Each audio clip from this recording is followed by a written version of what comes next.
Do you wanna know?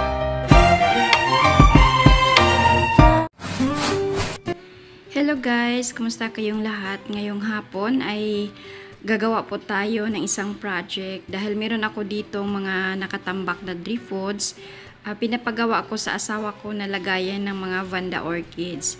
So ngayong hapon ay samahan nyo kami habang ginagawa ang aming project.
Bali itong mga Vanda orchids ko ay ililipat ko na naman doon sa bagong gawa na mga drift foods ng asawa ko. Ayan.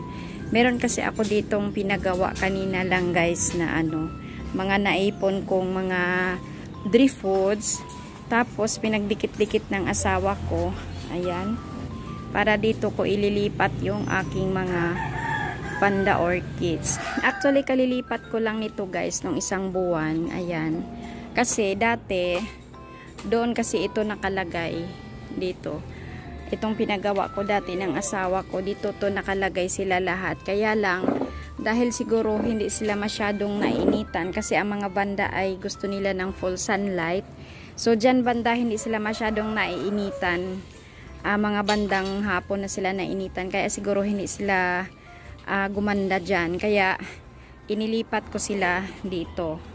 Kung saan nakaharap sila sa araw tuwing umaga at saka hapon din. So, kung napapansin ninyo, ayan, gumanda na sila dito at saka nagkaroon na sila ng mga magagandang roots. Ayan, ang dami na talaga nilang roots na bago, guys. Dati nung doon ito, hindi sila nagkaroon ng mga bagong roots, kaya pangit. Kasi nung isang buwan ko pa ito nilipat, kaya ayan, hindi pa sila masyadong kumapit. So, kung mayroon mang kumapit, ayan, yung dumikit sa simento, dahan-dahanin ko na lang yung pagtanggal para hindi sila maano. Ayan. Ayan guys, grabe ang dami nilang roots. Yun ang gusto ng mga guys, yun ang gusto ng mga Vanda orchids. Kailangan nila ng full sunlight para gumanda yung nila, tubo nila. Ito nga, hindi pa sila masyadong bumalik sa dati. Hindi pa masyadong gumanda yung mga dahon nila, pero at least nagkaroon na sila ng mga healthy na mga roots.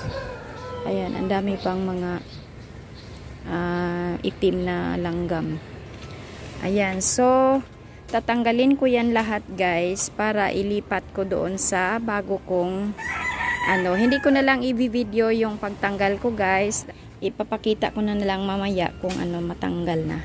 Pero ito yung pagtanggal ko, ganyanin ko na lang naman, dahan-dahanin ko lang naman kasi para hindi maputol. Ayan, kumapit na nga pala sila, Pero yung pagtanggal nito, lang dahan-dahan lang iangat. Ayan, ganyan.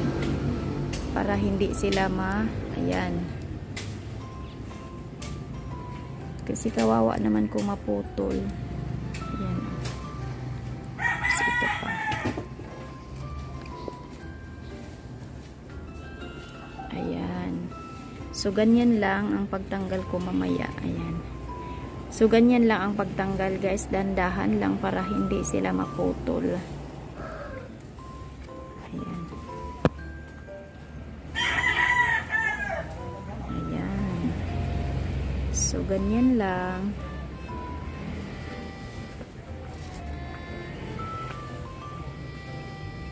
Kawawa naman. Hindi pa nga sila masyadong nakakapit. Tinatanggal na naman. Kaya nga pala tatanggalin ko na naman sila dyan guys dahil magpipintura yung asawa ko. Okay lang dito sa mga dendrobiums ko na puti dahil nakapatong lang naman ito. So madali lang silang tanggalin. Ito kasi kumapit. Ayan. Ayan kumapit na talaga ito. Ayan, pero matatanggal naman ito. Dahan-dahan nga lang yung iangat lang sila ng dahan-dahan. Ayan, ganyan. Ganyan. Ayan. Ayan, ganyan. Ayan. Ayan ang taba ng mga roots nila, guys. Ayan, natutuwa naman ako dahil ang taba-taba. Dati doon sa kabila, hindi talaga sila nagkaganito. Ayan. So, ayan guys. Pakita ko na lang mamaya kung tapos ko na silang matanggal. Ayan guys, tapos ko nang maidikit yung mga tinanggal kong Vanda orchids dito sa bagong Driftwoods na ginawa ng asawa ko. So ayan, pinagsama-sama ko silang lahat dito. Ayan, tapos yung mga nandito sa baba, ito yung mga klase ng mga Vanda na mabilis humaba or mabilis lumaki. Ayan, so dito ko sila sa bandang baba nilagay. Tapos ito namang nandito sa itaas, ito yung mga uri ng Vanda na hindi masyadong lumalaki. Lalo na ito, hindi ito masyadong lumalaki. Ayan, dadami lang yung kikis nila pero hindi sila hahaba tulad nitong nasa baba. Ito masyado tong hahaba kasi fire orchids. So nilagay ko pa rin sa dyan. Ayan. Ayan. So mas nagustuhan ko ang bago nilang pwesto na nandito na sila ngayon sa Drifwoods dahil dito nga sa amin guys pag may bagyo malakas kasi nga ayan ayan, pakita ko lang sa inyo, nakaharap kami sa dagat. Ayan, malapit lang kami sa dagat. So, kung may bagyo, lalo na kung habagat yung hangin, napakalakas talaga dito. So, yung mga orchids ko kawawa, lalo na itong mga vanda, kung hindi ko sila mailipat kasi lasog-lasog talaga sila sa hangin. So, ngayon na nandito na sila sa Drifwoods, madali ko na lang silang ilipat kung saan safe sila sa hangin kasi ko to ayan namumove ko itong ayan itong Drifwoods. Ayan, so kung halimbawa may bagyong darating, madali ko na lang silang ilipat doon sa sulok kung saan hindi sila natatamaan ng hangin. Ayan, so dito naman sa maganda sana yun guys pag dito ko sila nilagay sa dito banda kasi hindi sila magdikit-dikit kasi hanggang doon kung yung lalagyan ko ng ng banda. So ihilira ko lang sana sila diyan, tapos yung mga nila, yung mga roots nila kakapit dito sa semento. Ayan, kaya nga lang sabi ko nga malakas yung hangin dito, so pag once nakadikit na yung mga roots ng vanda dyan sa semento, mahirap na silang tanggalin. So mas maigi na yung ganito ang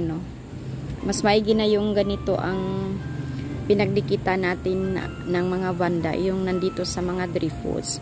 Wala kasi kaming guys, wala kaming puno dito na andito sa loob kasi nga ayan, maliit lang yung lugar namin. So wala akong mga puno na pwede kong pagdikitan ng ng mga vanda orchids or ng kahit ng mga dendrobiums. Kaya nga yung mga dendrobiums ko nakapat lang, pati yung mga katliya ko nakapat lang. So ito kasing mga vanda orchids mahahaba yung mga roots, so kailangan talaga silang merong kinakapitan. So, kaya ito, naka-idea ako na ito na lang mga Drifwoods, ipagdikit-dikit para maging parang punong kahoy na pinagdikitan. Ayan. Tapos, ito namang mga dendrobium orchids ko na nandito sa itaas, guys. Karamihan dito mga white dendrobium. Iilan lang dito yung hindi white. Madali lang naman itong tanggalin kung halimbawa may bagyo kasi ayan nakapatong lang. Ayan nakapatong lang talaga sila dyan. Yung iba kumakapit pero hindi naman tulad doon sa mga vanda na malalaki yung yung mga roots. Ang sa mga dendrobium kasi ayan maliliit lang, so madali lang silang tanggalin. Pero tatanggalin ko pa rin yan sila dyan pag nagpintura na yung asawa ko. So ayan, tapos na ako sa aking project, naikabit ko na naidikit ko na yung aking mga vanda. So dito ko na lang i-end ang aking video guys. Maraming salamat sa oras ng inyong panunood at sana meron din kayong natutunan kahit papaano. Para dun sa mga hindi pa nakasubscribe, please subscribe sa aking munting channel at paki-share na rin. Sana mag-iwan din kayo ng bakas guys para mabalikan ko kayo, at sana doon sa mga hindi ko pa nabalikan, pasensya na, minsan kasi busy ang buhay natin, pero pag bakante naman ako guys, binabalikan ko kayo. Ayan, maraming salamat, thank you for watching, bye bye everyone.